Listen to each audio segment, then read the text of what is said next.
Originally, when the park opened, this was known as the World of Motion. It was presented by General Motors, and it was a really interesting look back into the history of motorized vehicles and how they came about. It contained a lot of different references, and Mark Davis's humor was clear throughout. So what I wanted to do was take you on a tour of what was the World of Motion. Ladies and gentlemen, welcome to the wonderful world of motion. General Motors now invites you to travel the open road, to discover that when it comes to transportation, it's always fun to be free. The ride description in the Epcot Center guidebook shortly after opening read, "Take a rib-tickling ride through the evolution of transportation and see just why it's fun to be free. Discover how mankind's progress has been directly related to the worldwide innovations in mobility, and take a look at how tomorrow's transportation will change the face of our cities." After the Magic Kingdom opened, the Walt Disney Company set about making plans for the Epcot Center. Around 1975, WED Enterprises proposed the idea for a transportation pavilion to be a key element of the Future World Theme Center. It was intended as a complement to the just slightly older plans for World Showcase. The story goes that these were competing designs that each were evocative of part of Walt's vision. After his death, no one was quite sure how to make Epcot Center, so then President and later CEO Card Walker had asked for ideas on how to proceed. The Imagineers came up with concepts, and ultimately the idea was to create two parks in one by pushing together the ideas and quite literally the tables that held both models. But more interesting was the fact that most of the elements were called pavilions, not unlike what you might have seen at a World's Fair. It made sense after the work Disney had done for the Ford Motor Company, Pepsi-Cola, General Electric, and the state of Illinois in the 1964 World's Fair. And the men and women of WED were clearly familiar with what it took to make the entertaining landmark attractions tailored to the needs of well-heeled sponsors.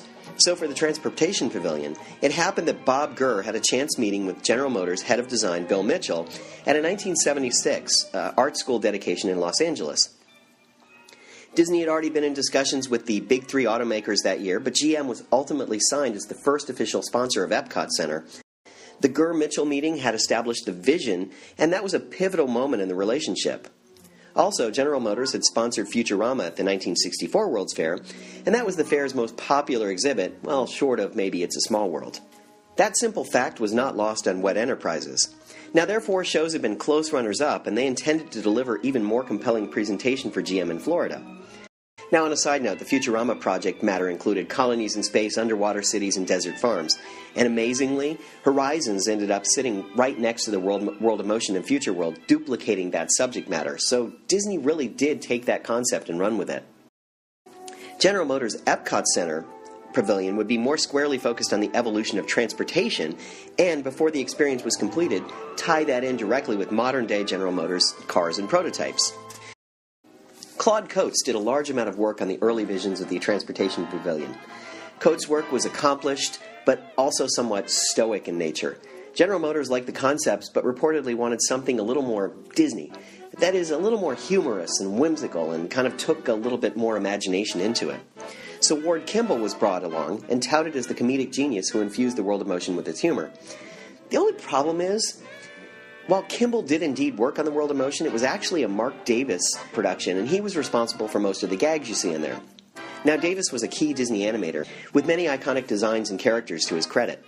He joined WED in 1963, and in the ensuing 10 years would be, along with Coates, one of the two artists responsible for defining what constitutes a classic Disney attraction. And that really means the signature blend of humor, staging, and animatronics found in the Pirates of the Caribbean and the Haunted Mansion. Davis had retired from WED in 1978, but was approached by the company almost immediately afterward to provide material for the General Motors Pavilion. Now, Davis was notoriously prolific. He had a large number of things that he had put together. He did a number of drawings, and he had them all ready for a General Motors presentation. Now, the drawings became full-scale models covering an astonishing 31 show scenes. Think about this, an attraction with 31 show scenes. That's enormous, and it's incredible that they were able to put it all together. Now, Harriet Burns, Fred Yorkner, and Ken O'Brien in the model shop had honed their craft before giving way to computer models in the next decade. But in this case, they had developed some very sophisticated and elaborate models that showed everything in these 31 scenes. Now, the World of Motion yielded great construction and in-development photos. By May of 1982, the pavilion was nearing completion, and the sight of the immense props like the railroad cars and classic automobiles being hoisted through the open sides of the building by crane had been published in the Orlando Sentinel, the Orlando Lad magazine, and several national periodicals. Video footage of the man in the stagecoach poking his head in and out of the window was being shown on virtually any time someone did a televised report on Epcot Center's progress. Now, the pavilion, or what was called an attraction, occupied the same southeastern quadrant of Future World as the Odyssey restaurant and Communicore's Epcot pole, which you may remember in Epcot's history, and it also was near the soon-to-be-opened Universe of Energy. Guests could approach the World of Motion from two pathways: the north, from where Horizons once sat, or the west, from the central hub near the fountain. Glass-covered facades went around the circular building's exterior and framed the entry area. This also featured one central support pillar wrapped by the ride's first track section. Now, as guests walked up to the pavilion, they could see these omnimover vehicles wrapping clockwise around that center pillar. You could see it was a slow-moving vehicle, and you kind of got a sense of what was going on, but the vehicle was actually moving from the first floor to the second floor to start the attraction. Now, to design aficionados, this was the best pavilion entrance in Epcot Center. Seeing the ride track twist up through the open space was an irresistible, beautiful, and charming model of Imagineering. The website Parkeology.com says of it, "In 1982, every Future World pavilion was a simple in mind and possessing its own bold, unique shape. Every design was carefully considered and echoed its own pavilion theme. The World of Motion's grand staircase was the zen of theme park design. It was a gorgeous spindle in the center of the sparse atrium. Omnimovers departed the load zone and rose like luxurious Pan Am airliner into the sky over our heads, making a leisurely turn around the gleaming column before entering into the story of transportation. In its design, we see a circle, like a tire, but one section of the pie is missing, like a wedge in a Trivial Pursuit. That space was the entrance's atrium. The outside was shaped like a huge silver wheel with passenger cars spiraling up at the entrance. The entrance was the inset of the front of the pavilion with red walls and a blue tile floor. Now, as for the premise of the ride, it was to be a humorous look into the history of transportation from the ancient days of foot power through time and into the future. The pavilion's construction was part of the initial construction of the Epcot Center. The attraction was ready for grand opening with the park on October 1st, 1982, and was in Epcot Center's opening cast. Contained within its circular walls were some of the best elements that Epcot Center and Walt Disney World had ever offered. That included the largest cast of audio animatronic figures, there were about 150 of them, ever used in a single Disney attraction, combined with detailed sets, a massive array of projector effects, a distinctively lighthearted music, and the versatility of an Omnimover ride system to illustrate a comical history of man's quest to travel from here to there by increasingly efficient and expedient means. The theme song for the ride was "It's Fun to Be Free," written by Ex Atencio and Buddy Baker, the same duo who wrote Grim Grinning Ghosts for the Haunted Mansion. Buddy also arranged the song into countless variations, which are heard throughout the ride. Much like in the Haunted Mansion, these variations were heard in 1-minute loops that repeated continuously. The loops themselves were all synchronized so that to guests it would sound like one continuous song throughout the attraction. It's fun to be free, to be on the move, to go anywhere, with never a care to do all you wanted to do. It's fun to be free. Outside the pavilion, a 16-minute loop of instrumental music, putting twists on the pavilion's theme song, "It's Fun to Be Free," echoed off the walls and the blue-tiled floor. As with its predecessors, like If You Had Wings and It's a Small World, the entire attraction featured variations of the upbeat theme, making it hard to pinpoint one version as the official take. Your host on the ride was famed disc jockey and voice actor Gary Owens. His polished baritone speaking voice generally offers deadpan recitations of total nonsense, which he frequently demonstrated as the announcer of Rowan and Martin's Laugh-In.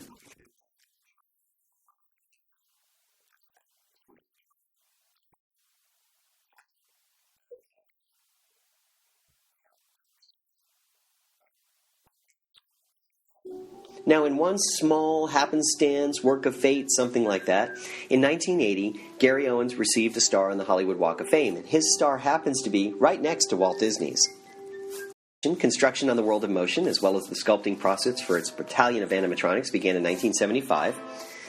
The ride system was an Omnimover. 141 ride vehicles on 47 separate platforms, so each one of the platforms was a group of ride vehicles. So there were the groups of 3 vehicles per platform. The track length was 1,750 feet. The ride length was 14 and a half minutes. Its hourly capacity, realizing it was an omnimover so it never really stopped, was about 3,200 people per hour, and that meant about 20,000 visitors per day. Now, because of its humor, its catchy song, and its simple storytelling methods, World of Motion was one of the more popular attractions in Future World. Also, because of its subject, the history and the future of transportation, it touches on something almost everyone experiences every day, going from one place to another. As the attraction reminded us, it's always fun to be free.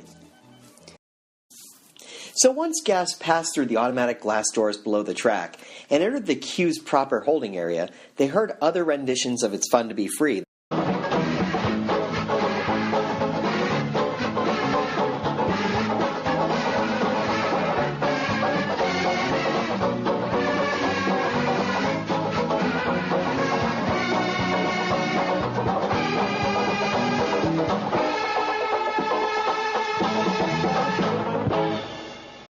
The omnimover vehicles could be seen departing the load point and exiting the room to make the upward spiral in the courtyard beyond. Along the opposite side of the room, and that would be to the northwest, a series of vertical silver panels were mounted on the curved blue wall, each with a series of vertical grooves that were parallel and slightly tilted. Guests were directed onto a speed ramp by a host or hostess and stepped into one of the ride's blue omnimover cars. And they rolled westward toward a ramp that led to the outside and the grand spiral staircase. During the climb, riders could see Communicore, Spaceship Earth, the Universe of Energy, and Horizons, after it was built, in the near distance. Then they entered the hole in the red wall, which led into a cave, and the narration of the actual show scenes began with Owen setting the context. Throughout the ages, we have searched for freedom to move from one place to another. In the beginning, of course, there was foot power. But with our first wandering steps, we quickly discover the need to improve our basic transportation. After years of stumbling around, we launch a new idea. Our first safe highway, water. On land, our animal friends give us new freedom, and we test drive many new models. And animal power is introduced. We are shown an Assyrian tableau where a series of animals and their riders are backed up at the walled entrance to an ancient Middle Eastern city. And it had that sort of traditional Imagineering-style humor to it. A revolutionary turn of events. The wheel. Now things really get rolling. Now there's a classic and very memorable gag here. We see an ancient court with the king of Babylon, and there's a group of inventors showing their ideas for this new thing. The round wheel is selected as the winning design, while the square, pentagon, and triangle-shaped wheels are rejected. We also see a woman with her new means of transportation, a centaur. And we also see a Roman used chariot lot with marked down prices in Roman numerals. We see a large projected map with sailing ships being blown by winds across the Atlantic. The ships blow clear off the edge of the map, and therefore the edge of the world, which is kind of amusing.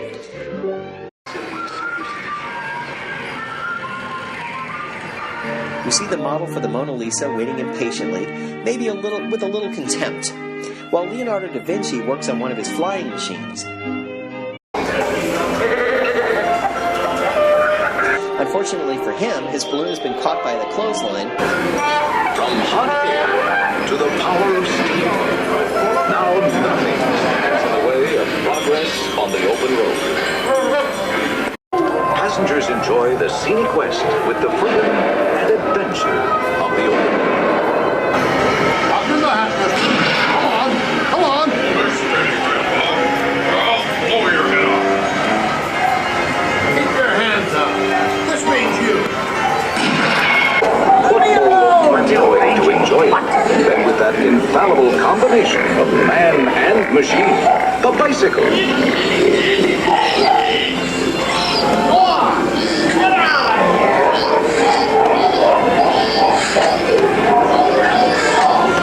And here's where we reach the iconic scene from The World of Motion, and it's probably one of the most iconic scenes in all of Epcot. This is the well-documented and photographed, the world's first traffic jam, circa 1910. The image was used in a lot of early Epcot production, and there's a lot of humor in the way the whole traffic jam plays out. Our newest tradition, the Sunday drive. Now we quickly get away from it all to the beautiful, carefree countryside.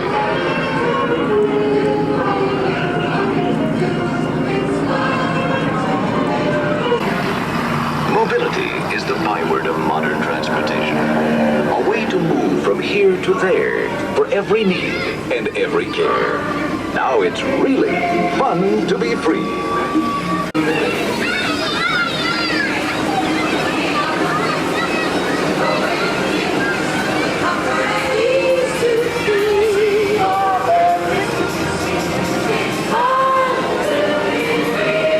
And now we enter what is called the speed tunnel. This is a full wraparound projection that surrounds the ride vehicle. Scenery flies by, making it seem as if we're zooming down a country road, speeding through a swamp in an airboat, in a bobsled, on a surfboard, crop dusting in a snowmobile, and with other vehicles. To help make the illusion of speed, hidden fans blow air into our vehicles. Light flies past, making it seem like we're traveling faster and faster. Now, some argue that the speed rooms are kind of a cop-out, something to fill long stretches of track that might have otherwise contained more amazing animatronic scenery.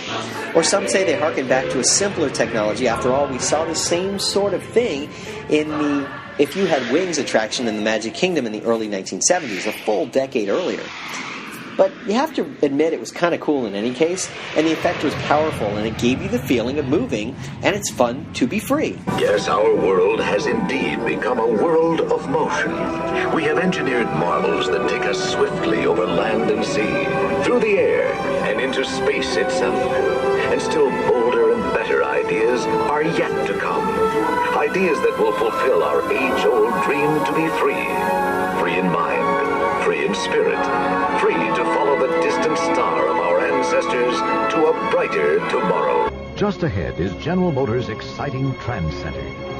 Join us behind the scenes, where we are working to ensure that tomorrow's world will continue to be a world of motion. Your vehicle doors will slide open automatically.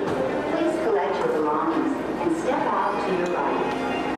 The GM Trans Center is an open invitation for you to visit a world that's rarely seen. The Trans Center showcases candid, behind-the-scenes views of what it takes to design, engineer, and manufacture cars and trucks with the highest order of quality and imagination. But satisfying today's personal travel requirements is only part of the ongoing creative process. Anticipating what lies ahead is another story that comes to life in the GM Trans Center. Clearly, the future of transportation is here, and on full display. It had an innovation-style feel to all of it. The Trans Center was more than just a display area. It fronted a little bit as a laboratory-type environment where guests might expect to see a GM engineer collaborating on ideas for more aerodynamic cars and more fuel-efficient mass transit systems. So let's talk about the sections of the Trans Center. You traveled through the center looking at the prototype cars such as the Lean Machine and the Dreamer's Workshop and a show called The Water Engine. Now, this was viewed on a series of video screens. The Water Engine was an animated film on different types of engines. In the film, characters try to say that certain engines are the best. A cowboy believes that the internal combustion engine is the best unless something better comes along. Other characters vie for other engines, such as the battery electric, the coal-fired turbine, the flywheel turbine, the magnetic levitation, the hybrid turbine electric, and the horse. The final engine they show is the hydrogen-powered water engine. After being pumped up, the water engine explodes all over the video screens. In the end, as you might expect, the internal combustion engine wins out to be the best. The next part of it was The Bird and the Robot. This was an audio animatronics vaudeville show starring a robotic car manufacturing arm named Tiger and his manager, Bird. Bird was a cigar-smoking toucan with a New York accent. How politically incorrect does that seem today? Well, in the show, Bird is trying to get Tiger into the show business. He has Tiger perform many tricks for the audience, like rolling over, playing dead, and fetching a donut. After Tiger fails to fetch the donut, Bird threatens to send Tiger back to GM, where he'd have to work on some hard jobs like spray painting or welding hot car parts or something along those lines. Then in a video display in the background, it shows other car manufacturing robots working at GM plants. The finale has Tiger conducting the Detroit Phil Robotic Orchestra, which was a series of car clips of manufacturing robots set to music. And Tiger is their conductor. This was a very well-received show and was viewed by over 7 million guests a year. Ladies and gentlemen, boys and girls, General Motors is proud to present the one, the only, Bite. Hi, dear folks, and welcome to my show. My name is Bite, and I'm here to entertain, educate, and amaze, for I am an audio animatronicated figure. I'd like to introduce my assistant. He's a robot. I call them tigers. Come out, tigers. Help me entertain the nice people. Another section was Concept to Reality, which was right by the pavilion's exit. And this was GM's showroom for current cars and trucks. Guests could get in and out of the vehicles. And then, of course, there was an information center for General Motors. This was an information kiosk with a GM representative handing out brochures and answering general questions. The Trans Center was really that place that you went at the end of the attraction that really summed up the experience. It was the world of motion from the beginning of foot power all the way until the time that you get to today's vehicles, or the 1981 vehicles anyway. Of course, we don't know the world of motion anymore. The building still exists. It's still sponsored by General Motors, but it's not the same attraction that it once was. Now, General Motors struggled through a slump in business after the second sponsorship deal ended for the World of Motion. The first agreement ran from 1977 to 1987, and that's how they got the relationship going. The second ran from 1988 to 1992. Now, GM was stuck in the awkward position of dealing with corporate layoffs while continuing to sponsor the pavilion, which apparently was good for business because they were selling more cars and getting more promotional materials out there. So GM started signing one-year contracts for the ride to continue to sponsor it. Along the way, GM floated an idea to gut the building and turn it into a new attraction. It had been 12 years by now, and things had changed, and a more up-to-date ride seemed like a good idea to Disney representatives and to the GM executives. As far as the design, inspiration was brought from the real world. In 1976, Disney Imagineers had visited Milford Proving Ground, owned by General Motors, and later made a second trip to the facility and worked with GM to create Test Track. The idea would take the World of Motion, close it down, and refurbish it into a new ride that focused specifically around GM's automobiles, rather than the fanciful history of transportation from the prehistoric modern age previously housed in the space. The concept was to have guests ride in these test vehicles in a GM testing facility and be taken through a series of assessments to illustrate how automobiles' prototypes evaluations are conducted. The highlight of the attraction was a speed trial on a track around the exterior of Test Track at a high rate of speed, intending to make it one of the fastest Disney theme park attractions ever built. On the final ceremonial ride of World of Motion on January 2, 1996, it broke down. GM executives who were riding in it had to climb out and walk back to the exit. Nothing would go quite as planned when it came to Test Track. Now, over the course of construction of Test Track, numerous problems occurred, causing delays in the ride opening. One problem that Imagineers had to overcome was that the wheels used on the ride vehicles could not stand up to the demand of the ride course and speed. A second, more severe problem caused the ride to be delayed by over a year. In order for Test Track to run with the highest hourly capacity possible, 29 ride vehicles would be needed. The ride programming system could only handle an operating maximum of 6 cars over the layout of the ride. One by one, programmers were able to get the computer system to run 29 ride vehicles all at once. After these problems were resolved, Test Track soft opened to the public on December 19, 1998. The ride, though, was still prone to breakdowns and didn't officially open until March 17, 1999, about 3 months behind schedule, but already a year delayed from what they originally thought. Now, Test Track was hailed as Epcot's first thrill ride, and it came with drastic changes to the pristine wheel-shaped structure. A high-speed loop encircled the building like a strand of barbed wire. A tent-like structure was put up over the entrance, and fast-pass machines and a single-rider marquees welcomed guests to the queue area. Gone was the aesthetic and the sense of design that was so prominent in the original attraction. The outdoor spiral of the original ride is now the inside queue area for Test Track. And there you go. That's the World of Motion as it existed. Today, it's Test Track, and it's got something different, including a car that goes by every so often that's going through a speed trial. Now, in the future, it's likely this is going to get updated again to be some other concept, but for now at least, for today when I'm here, it is still Test Track, and it's still recognizable to a large degree as being something close to the way it looked when it first opened.